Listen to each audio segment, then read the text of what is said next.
Hi friends.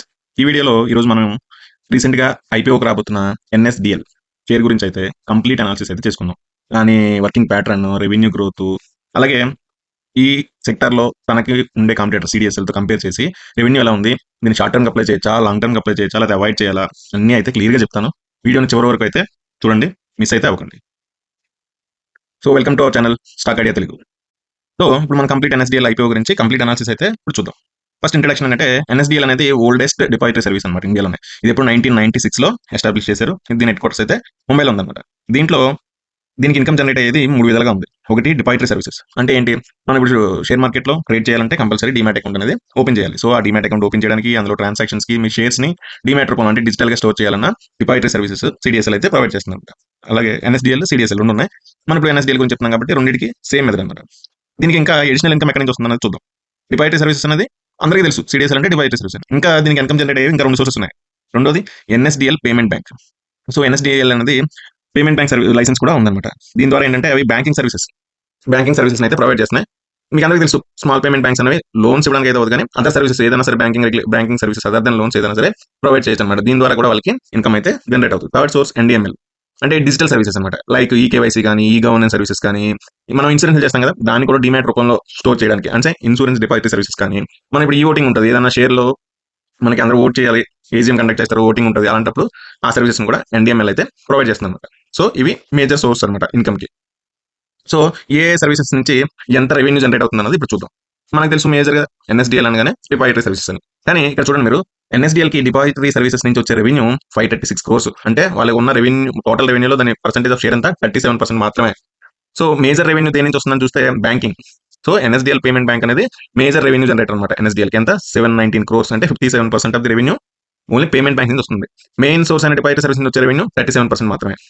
అలాగే ఎన్డీఎంఎల్ అది ఇంకా ప్రెసెంట్ అయితే చాలా తక్కువ గ్రోత్ తో చాలా తక్కువ రెవెన్యూతో నడుస్తుంది. 6-7% రెవెన్యూ అయితే కాంట్రిబ్యూట్ చేస్తుంది అనమాట. సో ఎన్ఎస్డిఎల్ కి మేజర్ రెవెన్యూ వచ్చేది మాత్రం బ్యాంకింగ్ నుంచే. సో ఇంత రెవెన్యూ జనరేట్ చేస్తుంది కదా బ్యాంకింగ్.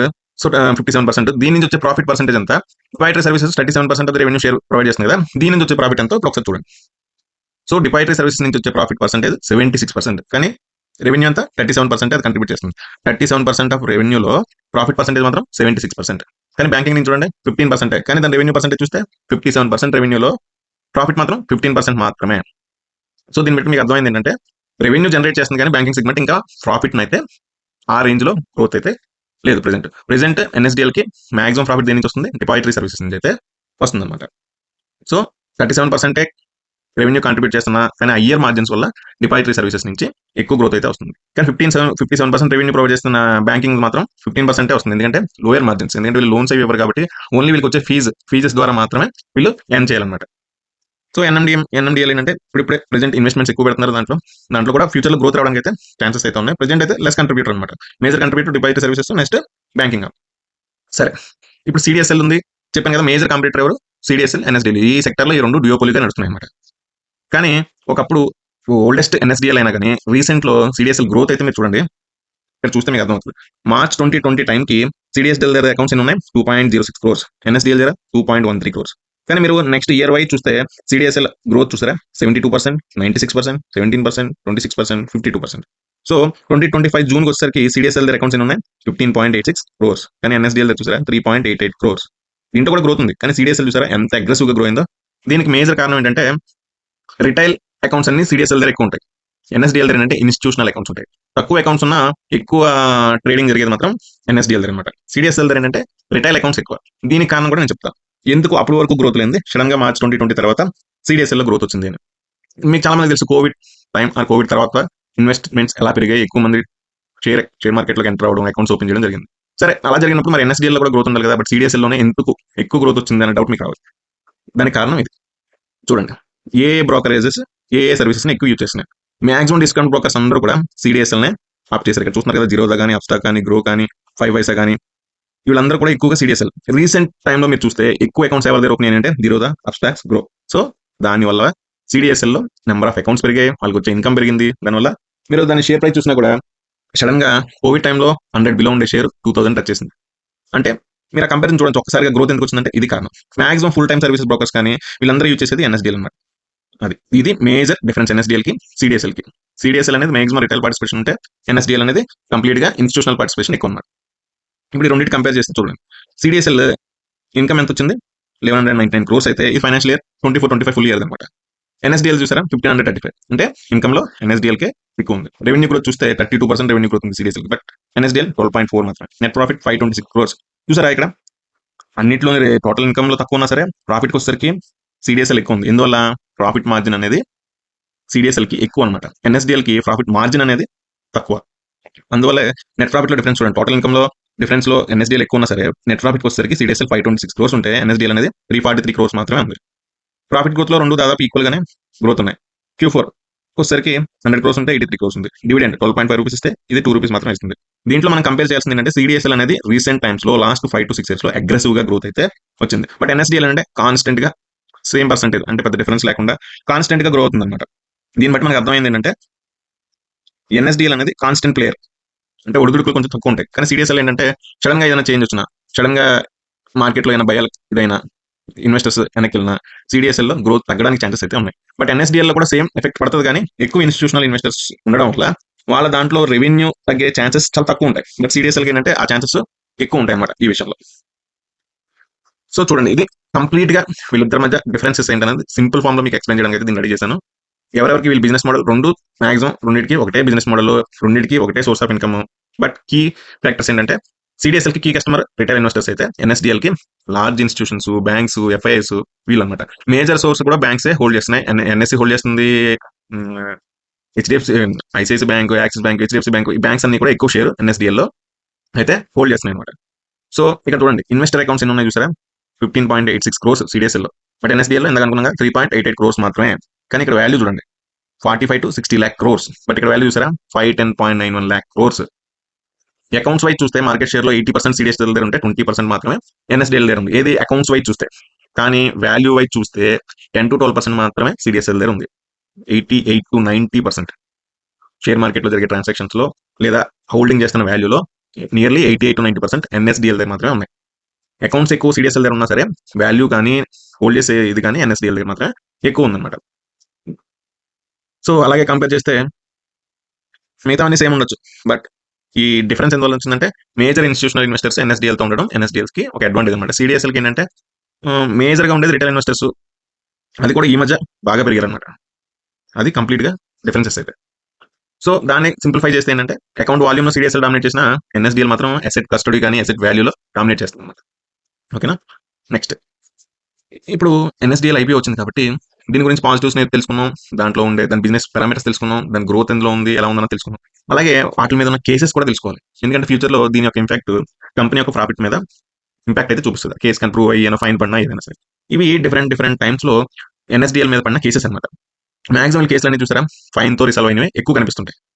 ఇప్పుడు ప్రెసెంట్ ఏంటంటే ఇవి ఎవరైనా ఈ కేసెస్ గురించి ఫాలో అవ్వాలనుకుంటే మాత్రం దీన్ని అయితే మీ అనాలిసిస్కి అయితే యాడ్ చేసుకోండి, ఎందుకంటే దీన్ని బట్టే ఫ్యూచర్ లో కేసెస్ బట్టి వీళ్ళ మీద పడే ఫైన్ కానీ ఏదైనా కానీ వీళ్ళ ప్రాఫిట్ అయితే ఇంపాక్ట్ చేస్తుంది అనమాట.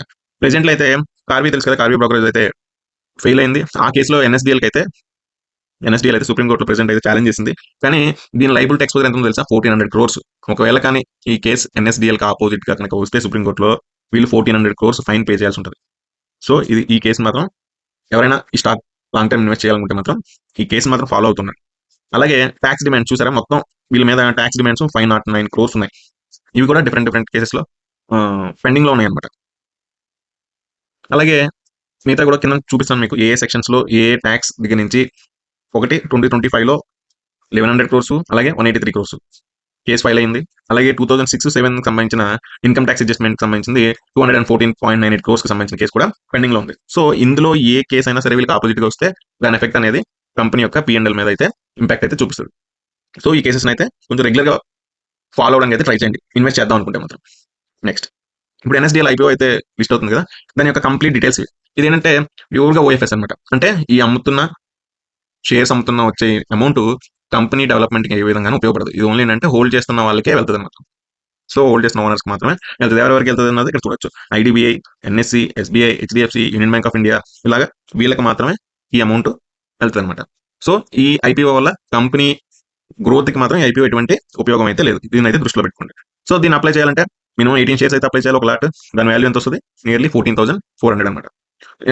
నెక్స్ట్ ఇందులో ఇన్వెస్టర్ కేటగిరీ రిటైలర్స్కి 35% ఇచ్చారు, ఇన్స్టిట్యూషనల్ ఇన్వెస్టర్స్ 50% ఇచ్చారు, నాన్ ఇన్స్టిట్యూషనల్ ఇన్వెస్టర్కి 15% ఇచ్చారు. అలాగే 85,000 ఎంప్లాయీస్కి అయితే షేర్స్లో డిస్కౌంట్ ఇచ్చి 76 రూపీస్ దగ్గర వీళ్ళకైతే డిస్కౌంట్లు అయితే ఇస్తుంది.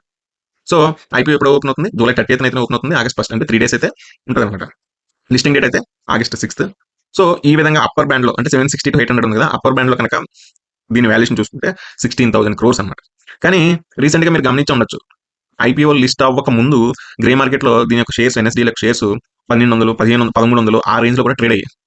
కానీ సడన్ గా వీళ్ళు ఇంత డిస్కౌంట్ తో, అంటే ప్రెసెంట్ గ్రే మార్కెట్ లో నడుస్తున్న మార్కెట్ లో ఒక ప్రీమియం కి 22-30% డిస్కౌంట్ లో ప్రైస్ ఇచ్చేసరికి ఒక్కసారిగా గ్రే మార్కెట్ లో కూడా ప్రీమియం అయితే ఫాల్ అయింది. 1250, 1300 ఉండేది కాస్త ప్రెసెంట్ 1100, 1150 దగ్గర నడుస్తుంది. ఇంకా ఇది డౌన్ అవ్వడానికి కూడా ఛాన్సెస్ అయితే ఉన్నాయి. ఎందుకంటే చాలా మంది ఇన్వెస్టర్స్ లిస్ట్ అవ్వక ముందు దాని గురించి హైప్ ఉండడం వల్ల కానీ, లేదంటే దాని బిజినెస్ గురించి అవగాహన లేకపోయినా, లేదంటే ఓకే ఇది స్ట్రాంగ్ కంపెనీ, ఫ్యూచర్ లో మనకు మంచి రిటర్న్ వస్తుందని ఆలోచనతో కానీ అన్లిస్టెడ్ మార్కెట్లోకి వెళ్ళి కొనడం అయితే చేస్తున్నారు.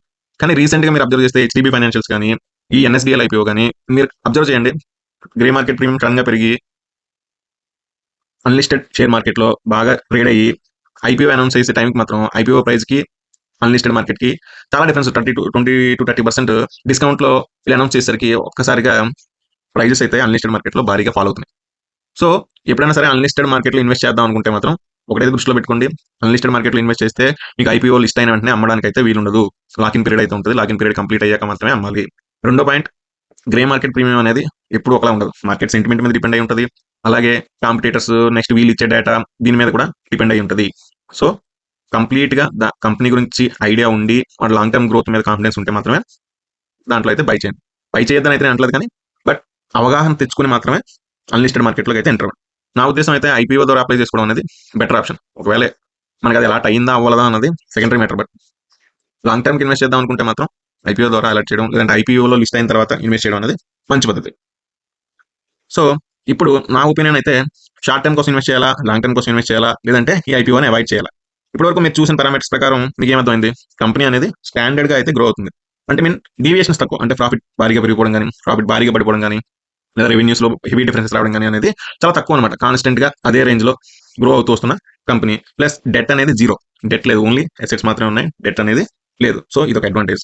నెక్స్ట్, షేర్ మార్కెట్ గ్రో అవుతున్నంత వరకు కూడా ఎన్ఎస్డిఎల్ అనేది స్ట్రాంగ్ గానే ఉంటుంది. ఎందుకంటే ప్రెసెంట్ మార్కెట్ లో డ్యూయోపోలీ నడుస్తుంది, ఓన్లీ సిడిఎస్ఎల్ ఎన్ఎస్డిఎల్ తప్ప మరి ఏది లేదు. ఇందులోకి ఎంటర్ అవ్వాలన్నా చాలా రెస్ట్రిక్షన్స్ ఉంటాయి కాబట్టి అంత ఈజీ కూడా కాదు కంప్లీట్ రావడం.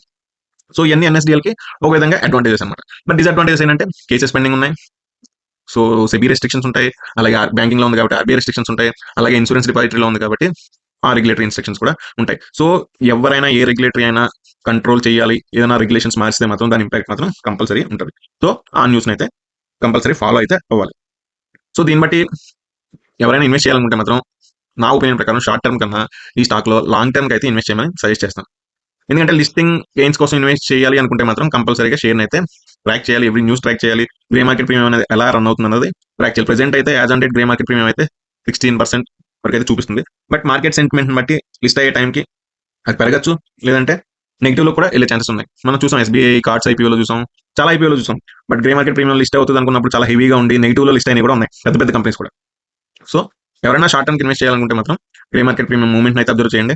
అలాగే షేర్ లో వచ్చిన న్యూస్ రీసెంట్ గా మీరు అబ్జర్వ్ చేస్తే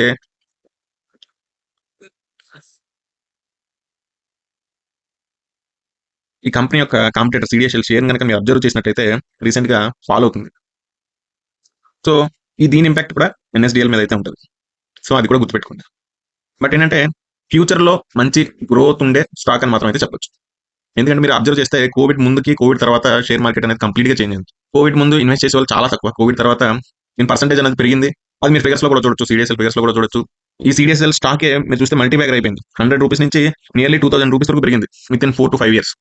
అంటే మీకు ఎంత మల్టిపుల్ రిటర్న్స్ ఇచ్చింది అన్నది మీరు అర్థం చేసుకోవచ్చు. అంత రిటర్న్ ఎన్ఎస్డిఎల్ నుంచి వస్తుందా అంటే చెప్పలేం. బట్ కంపల్సరీ కాన్స్టెంట్ గా ప్లే చేసే స్టాక్ కాబట్టి, కంపెనీ కాబట్టి ధైర్యంగా ఇన్వెస్ట్మెంట్ అయితే చేయొచ్చు. లాంగ్ టర్మ్ కి ఒడిదుడుకులు అనేవి తక్కువ ఉంటాయి అనమాట. సో లాంగ్ టర్మ్ కి అయితే హ్యాపీగా ఇన్వెస్ట్ చేయొచ్చు. సో ఇది కంప్లీట్ గా ఎన్ఎస్డిఎల్ గురించి, అలా కంపేర్ విత్ సిడిఎస్ఎల్ అనమాట. సో ఈ వీడియో కనుక మీకు నచ్చినట్లయితే వీడియోని లైక్ చేయండి, మీ ఫ్రెండ్స్ కి ఫ్యామిలీ మెంబర్స్ కి ఎవరికైనా వీడియో ఉపయోగపడుతుంది అనుకుంటే షేర్ చేయండి. అలాగే మన ఛానల్ అయితే సబ్స్క్రైబ్ చేసుకోండి. ఇలాంటి మంచి మంచి వీడియోస్ మన ఛానల్ నుంచి మీకు కావాలనుకుంటే మాత్రం గ్యారంటీగా ఛానల్ సబ్స్క్రైబ్ చేయండి. లైక్ ద్వారా మాకు కూడా ఎంకరేజ్మెంట్ ఇస్తే ఇలాంటి మంచి మంచి వీడియోస్ చేయడానికి మాకు కూడా ఎంకరేజింగ్గా ఉంటుంది. Okay, thank you, bye.